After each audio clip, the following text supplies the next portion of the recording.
hari ini bisa kalian bahagia. Saya ngasih modul bonus untuk petugas upacara dari Dodik ini 25 juta untuk dibawa pulang ke rumahnya masing-masing.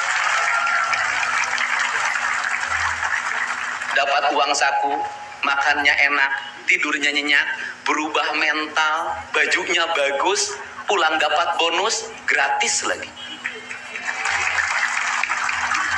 Dan tentunya buat petugas yang lain juga kita siapkan 25 juta.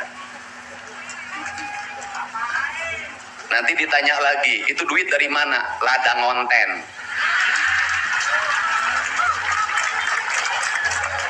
Saya selalu ditanya, Pak, ini duitnya dari mana ngonten? Habis itu dimasalahin lagi, gubernur konten. Lebih baik dari jadi gubernur konten, punya duit diberikan pada rakyat daripada gubernur molor. Bener nggak? Ya kan, daripada gubernur tidur, gubernur protokoler, gubernur ingin dihargai, gubernur menghabiskan anggaran jalan-jalan ke luar negeri, hayang ting aing. Kang Deddy masuk gorong-gorong, ya sebentar lagi akan saya naik ke pesawat. Jadi Indonesia ini perlu mental yang kuat kalau ingin melakukan perbaikan. Kenapa? Harus kuat menghadapi kaum nyinyir. Dan biarkan yang nyinyir suruh sakit hati selamanya. Karena Jawa Barat akan terus mengalami peningkatan pembangunannya. Ini baru 3 bulan. 100 hari itu tanggal 30 Mei. 100 hari kepemimpinan saya. Belum 100 hari, sudah banyak orang yang kepanasan. Apalagi 5 tahun.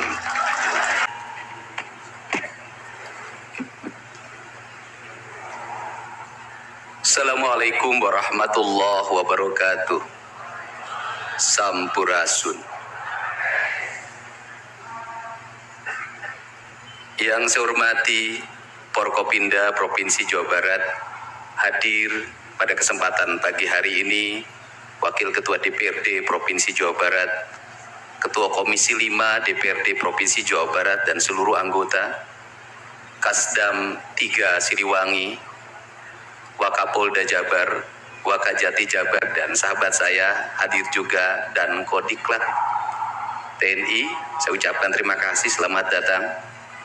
Sekretaris Daerah Provinsi Jawa Barat, para kepala perangkat organisasi perangkat daerah di lingkungan Pemda Provinsi Jawa Barat, pimpinan instansi vertikal yang saya hormati, yang memberikan supporting pada saya, Kaseto, pemerhati dan pelaku pendidikan anak-anak.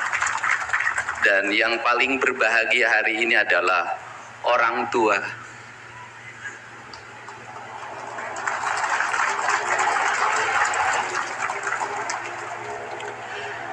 Dari 273 anak-anak Jawa Barat yang terjaring di seluruh provinsi Jawa Barat dengan berbagai latar belakang, dengan berbagai kondisi, dengan berbagai keadaan, hari ini sudah tumbuh menjadi anak-anak yang sehat, memiliki visi dan memiliki harapan. Bahkan menurut saya jauh lebih baik dibanding yang tidak mengikuti pendidikan di Dodik, Lembang, Rindam 3 Siliwangi. Saya ucapkan terima kasih buat komandan, wakil komandan, dan para pelatihnya.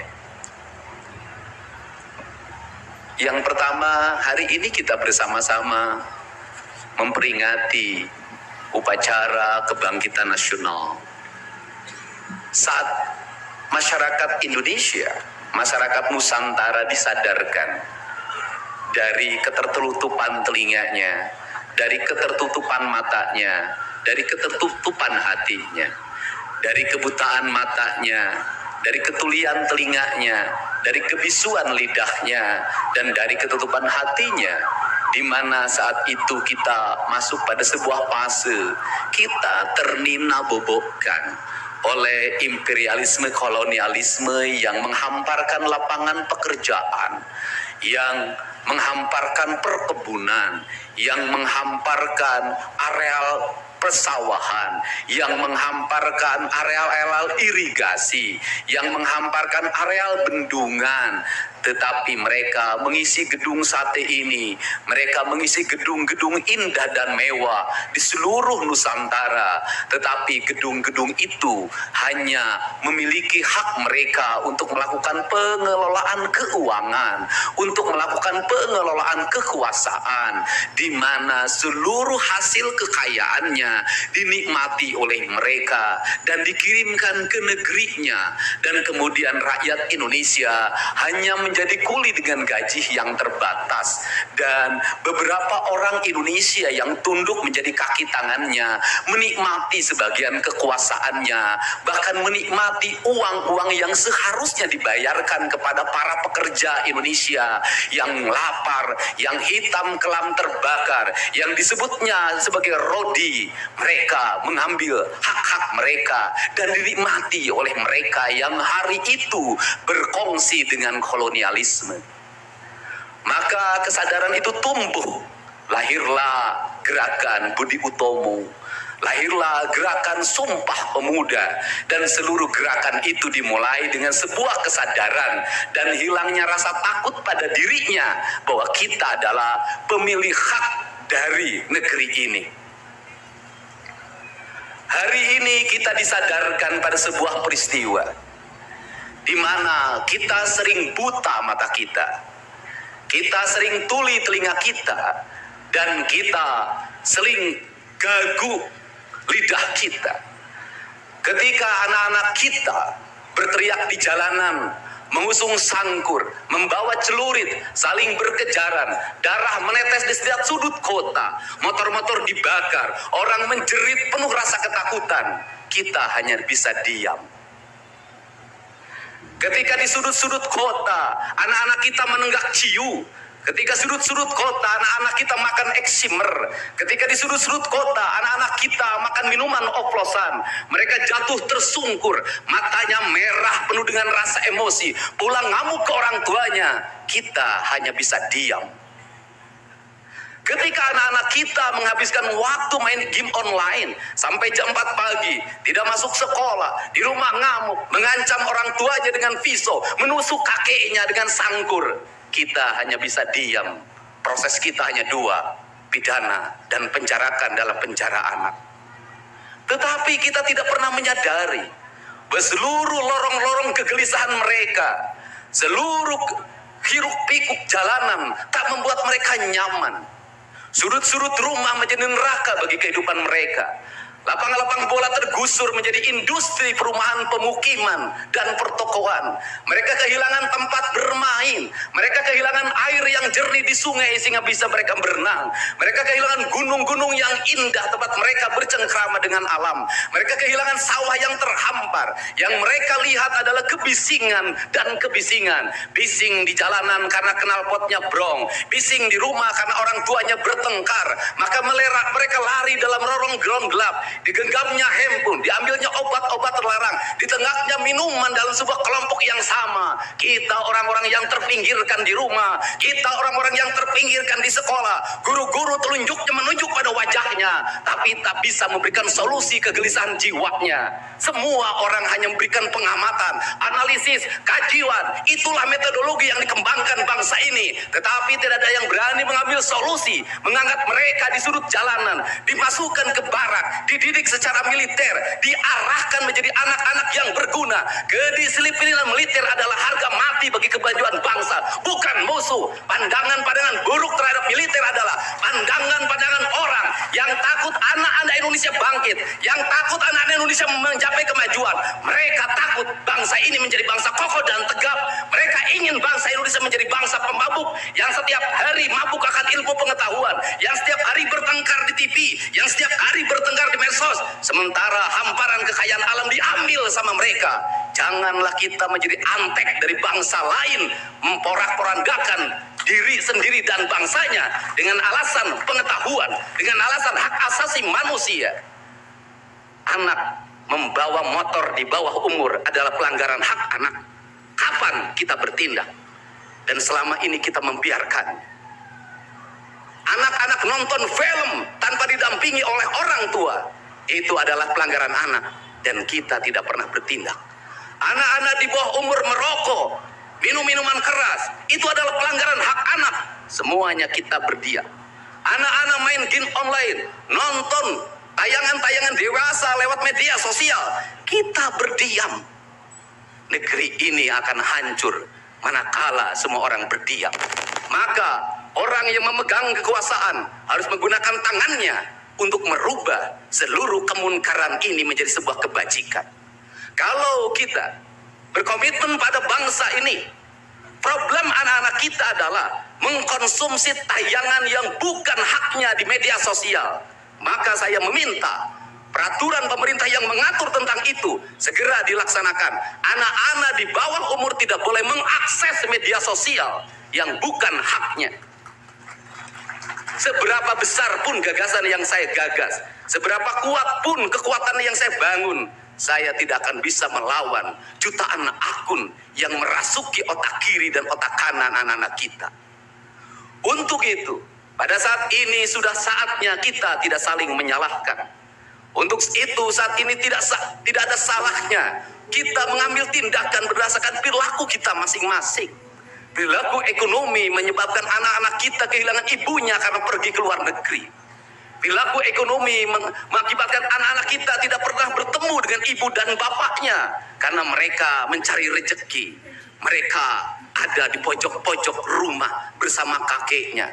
Kakeknya melarangnya dia main game online, melarangnya pakai motor jam 11 siang. Maka pisau dapur terhunus dan ditusuk seseorang kakek oleh cucu yang disayanginya. Kerangka pijak seperti ini harus dibangkitkan oleh kita. Semangat militer, bukan militerisasi.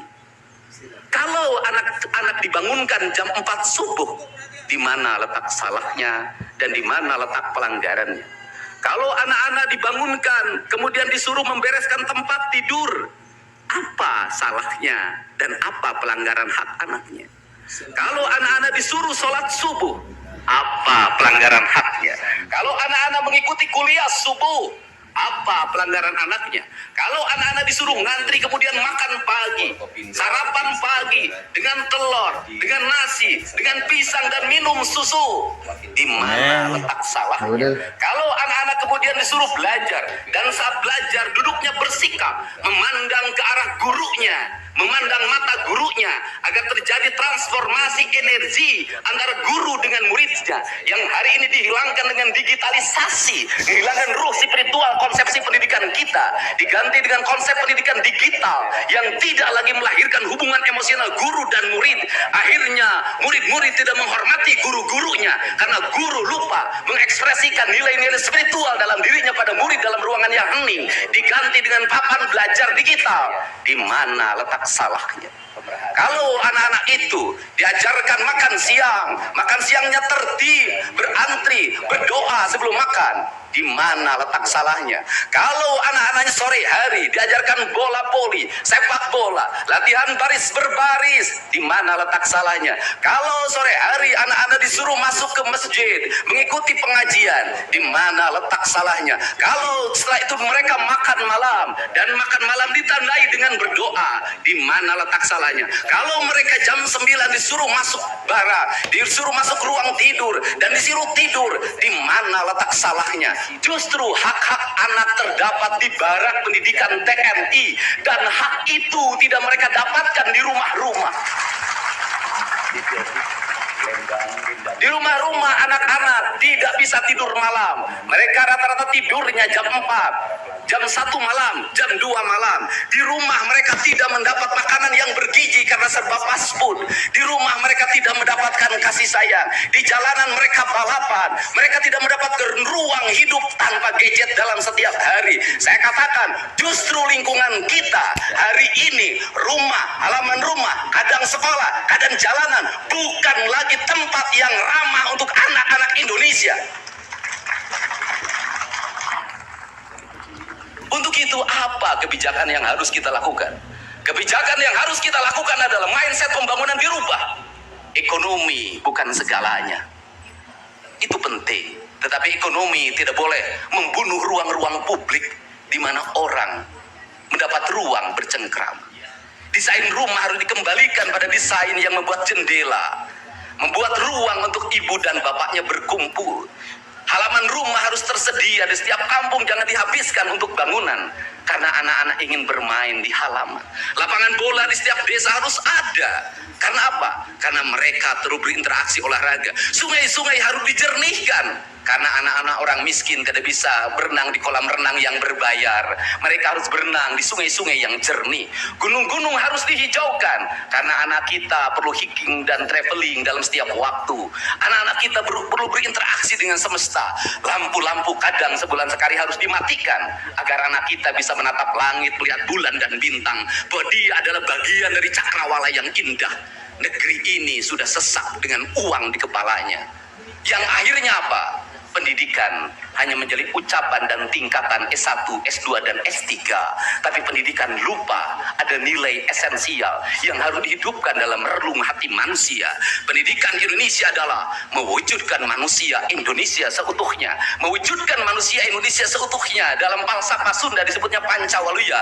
Jager, bager, bener, pinter, singer. Itulah falsafah pendidikan asasi. Maka falsafah pendidikan asasi dalam kaidah Sunda disebutnya kalimatnya begini. Kaung mabur sarulukna sama kelingiten pandana. Ciamis tinggal paitna ciherang tinggal kiruhna. Resi lengiten ajina pandita ilang komara. Kaduruku hawa nafsuna. Bangkong di kongkorong kujang kacai mawacameti. Saya hanya falsafah ini. Apa itu bangkong di congkorong kujang? Kujang adalah senjata. Bagi orang Sunda adalah sebuah kehormatan diri. Kujang. Tetapi kujang tidak bisa dikongkorongkan pada bangkong.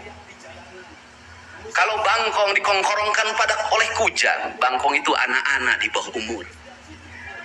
Kalau dia dikongkorongkan oleh kujang itu tak bermakna. Dan bangkong itu mati, tak mampu membawa kujang. Kacai mawacameti, apa itu artinya? Orang pergi ke air untuk mensucikan diri, maka dia harus membebaskan diri dari berbagai apapun kepentingan. Dia ingin pasrah, dia ingin sumera, hirup ukur sasamperan, awak ukur sasampayan. Sariring-ring dumadi sarengkak saparipola, la haula wala quwata illa billah.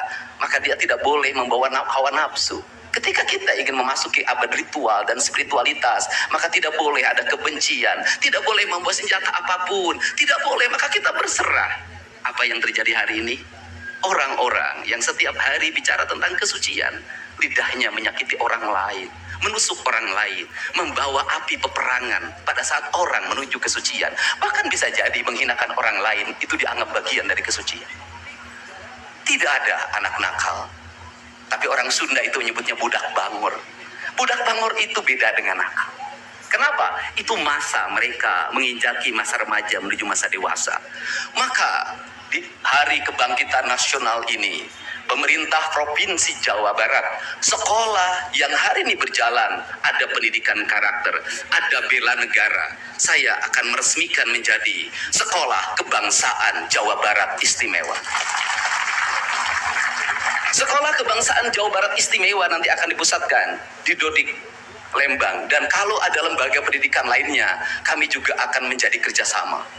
Mereka yang bersekolah di situ bukan anak-anak yang tawuran, bukan anak-anak yang minum, bukan anak-anak korban dari ML, tetapi juga nanti anak-anak yang memiliki kemampuan akademik yang tinggi, anak-anak yang memiliki kemampuan pikiran yang tinggi.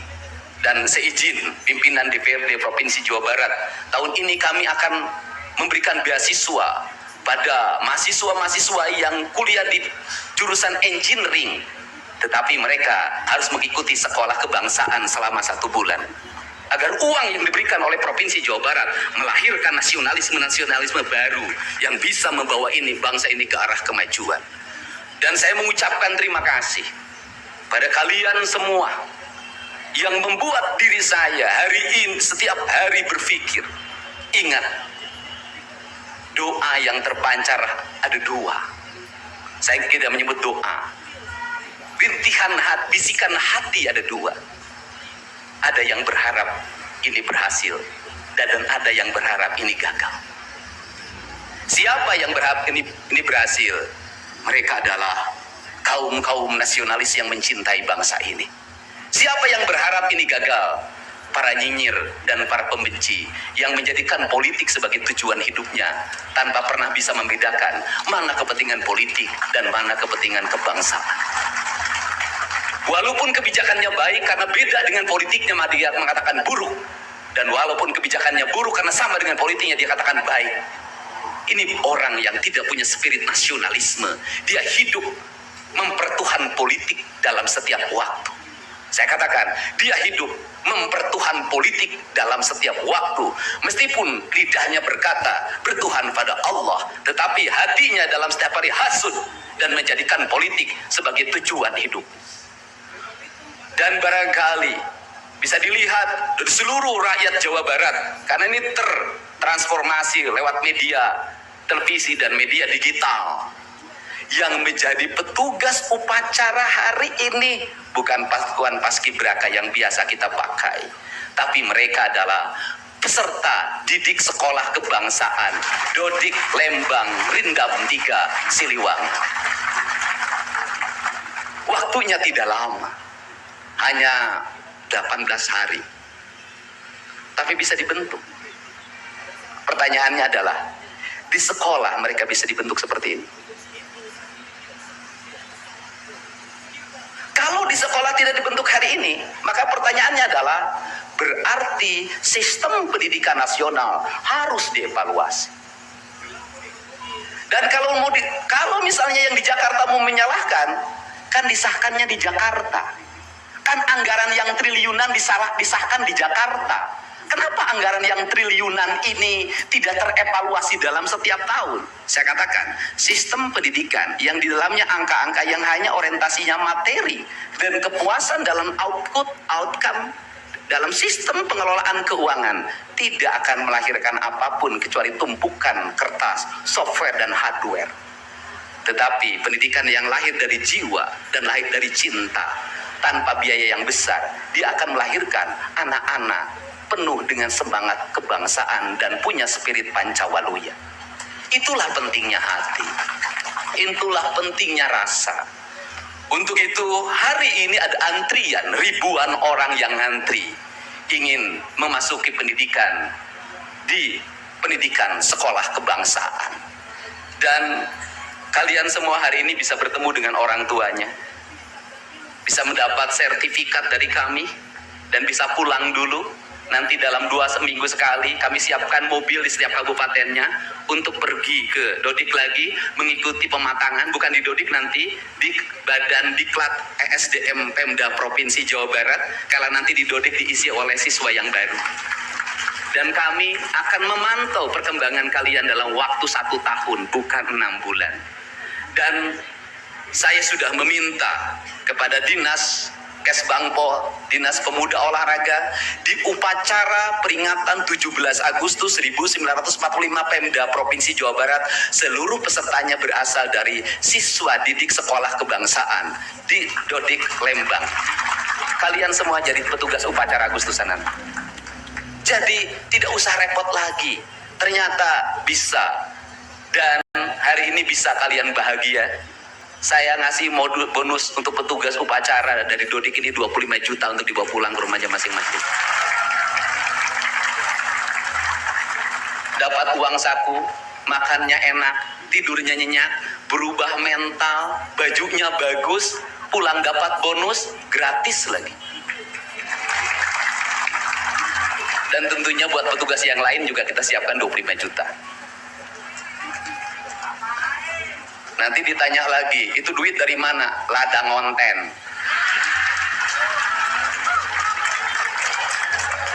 Saya selalu ditanya, Pak, ini duitnya dari mana ngonten? Habis itu dimasalahin lagi, gubernur konten. Lebih baik dari jadi gubernur konten, punya duit diberikan pada rakyat daripada gubernur malor. Bener nggak?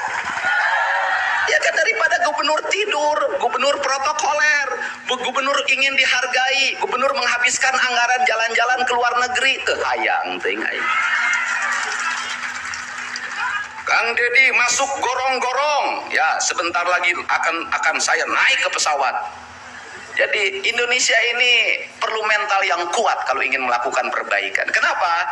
Harus kuat menghadapi kaum nyinyir. dan biarkan yang nyinyir suruh sakit hati selamanya, karena Jawa Barat akan terus mengalami peningkatan pembangunannya. Ini baru 3 bulan. 100 hari itu tanggal 30 Mei, 100 hari kepemimpinan saya. Belum 100 hari sudah banyak orang yang kepanasan, apalagi 5 tahun. Dan saya ucapkan terima kasih, ini upacara yang spesial, kita dihadiri oleh pasukan khusus. Tepuk tangan semuanya. Ada Kopassus, ada Kostrat, ada Marinir, ada istilahnya apa sekarang, Kopasgat, kemudian ada infanteri, ada cavalry, kemudian ada pasukan angkatan laut, kemudian juga ada Brimob. Tepuk tangan semuanya, keren. Dan kalian semua, para peserta, ini yang keren-keren ini anak-anak kita ini. Anak-anak kita yang keren-keren ini, kamu tengok ke kanan, tengok kiri sambil minta sama Allah, besok kamu yang berseragam seperti mereka. Tepuk tangan kalian semuanya, semangat! Semangat! Semangat! Oke. Yang terakhir, ini buat Biro Umum. Ini harus dirubah, Pak. Pertama, ini tiang bendera menghalangi gedung sate. Benderanya nanti harus digeser ke sebelah sana. Dan nanti kalau upacara tidak menghadap ke sana, tapi dari sini menghadap ke sana. Agar panorama itunya tetap terlihat. Dan kalau di sana maka kebisingan kendaraan tidak akan terlalu mendominasi. Ini Feng Shui cara menata bangunan. Jadi saya dari tadi mandang gedung sate nggak bisa karena terpotong oleh tiang bendera. Dan nanti bagian protokoler itu masang podium nggak lurus ke tiangnya, agak mencong-mencong dikit. Maklum Pemda masih belum pakai rasa, masih pakai DPA. Yang penting di DPA-nya juga tidak melanggar. Nah ini orang estetik, dan di Pemda ini tidak pernah ada rapat untuk merumuskan ini. Cukup WA, Pak Sekda, Kesbangpol, Dinas Pendidikan, besok kita lakukan ini, anak-anak bajunya ini, dan saya terima kasih buat PLT Dinas Pendidikan. Yang stresnya banyak, suaranya sampai hilang, saking takut. Luar biasa. Berdiri dong Kepala Dinas Pendidikan PLT. Di depan kamu pindah. Suaranya hilang. Pernah saya marahin malam-malam, kamu belum tahu cara kerja saya. Karena sekarang sudah tahu ternyata Sang Kuryang tuh hidup di sini. Ya, Pak. Silakan duduk depan, Pak. Di depan, Pak, duduk. Saya ucapkan terima kasih juga kepada Pak Sekda yang selalu ingin menjalankan tugas saya dengan baik. Kalau belum meluntur-luntur dikit wajar, karena dia memang penakut sama istrinya jadi kurang lentur. Kalau saya kan sudah sangat lentur hidupnya. Saya ucapkan terima kasih juga pada Kesbangpol, ini yang supporting sangat baik. Ini mantan, pindah Pak ke depan, Pak. Ini jajaran protokoler, dan saya ucapkan terima kasih pada Pangdam 3 Siliwangi yang support full. Terima kasih. Kemudian Pangkostrat yang di Purwakarta juga melaksanakan dan berbagai divisi. Kemudian Komandan Dodik Rindam. Terima kasih. Saya ucapkan terima kasih, badannya terima kasih. Saya ngasih bonus buat pelatihnya 50 juta. Saya ini urusan rasa, Bu. Orang tuanya itu jangan hanya bertepuk tangan. Mohon maaf. Ada terpanggil dalam jiwanya. Anak-anak saya kok bisa hebat begini ya? Dari rumah itu bawa bangkakan. Mohon maaf. Ini cermin manusia-manusia Sunda yang punya welas asih, yang punya timbal balik. Anak saya dididik, bukan saya minta bakakak, bukan saya minta opak tumpeng, bukan. Penuh dengan welas asih, dengan cinta. Mudah-mudahan bakakak yang dibuat menjadi jalan bagi si Ujang menjadi orang hebat. Kenapa orang tua dulu melahirkan anak-anak hebat? Karena cinta rasa, bukan gratifikasi. Dia kenaikan kelas tidak bawa uang, dia bawa tumpeng buat gurunya, dia bawa bakakak buat gurunya, karena gurunya telah mendidik anak-anaknya dengan baik. Itu cinta, itu rasa, bukan gratifikasi. Kami berbuat baik pada orang tuanya, tapi orang tuanya juga harus punya rasa dan punya cinta demi anak-anaknya. Saya pengalaman ibu saya dulu selalu berpuasa ketika saya punya hajat, punya lagi ujian, lagi kenaikan kelas, menghadapi kesulitan, ibu saya dan bapak saya pasti berpuasa buat saya. Saya minta ibu dan bapak coba rajinlah berpuasa bagi anak-anaknya. Bisa jadi, mohon maaf, bisa jadi anak-anaknya seperti ini, rasa orang tuanya yang harus diperbaiki. Bukan kesalahan anaknya, tetapi rasa dan cinta orang tuanya juga harus dibenahi. Hidup itu alam, Pak, interaksi.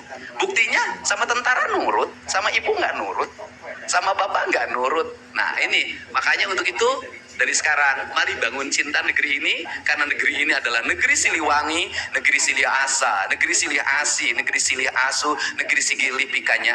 Bagi mereka yang tidak ngerti Siliwangi, tidak tahu makna Siliwangi, tidak pernah berkontemplasi dengan Siliwangi, jangan coba-coba Anda berbuat tidak baik terhadap tanah Siliwangi. Saya sampaikan itu, kaluhur tesirungan kahandap teu akar. Ini saya ucapkan terima kasih seluruh pasukan. Saya ucapkan terima kasih buat Panglima TNI, Kepala Staf Angkatan Darat, Angkatan Laut, dan Angkatan Udara, Pangdam 3 Silo, dan seluruh jajaran. Semua terima kasih. Hari ini adalah hari bangkitnya kita. Hari ini adalah hari kemajuannya kita. Dan kita mulai seluruh perubahan ini dari tanah kita, tanah Sunda, tanah Siliwangi. Wallahu muwaffiq ila aqwamit thoriq. Assalamualaikum warahmatullahi wabarakatuh. Sampurasun.